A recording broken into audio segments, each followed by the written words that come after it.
Welcome to the Tech Egg. Don't get scrambled. Enjoy the video. You start by gathering the exact replacement and tools because compatibility prevents damage.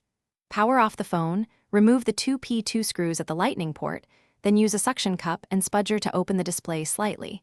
You only need 0.5 to 1 cm to access the home button area.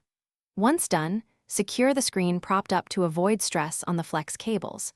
Make sure to work on an ESD-safe surface so static won't fry components.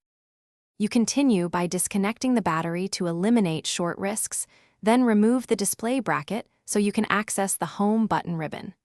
Carefully unclip or desolder the connector depending on model.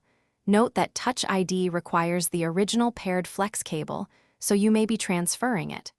Once you detach the old home button, clean residual adhesive and check the replacement's tactile click by pressing it while the screen is still propped. This confirms mechanical fit before reassembly.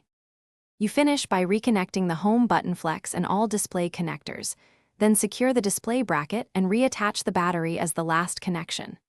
Once reassembled but before final adhesive, test the home function, Touch ID if applicable, and touchscreen responsiveness so you can correct issues quickly. If things go wrong, make sure to reseat connectors, inspect the flex for microscopic tears, and reboot the phone. If Touch ID still fails, you likely need the original paired sensor and must source that exact part. Thanks for watching. Consider subscribing if I helped unscramble your problems.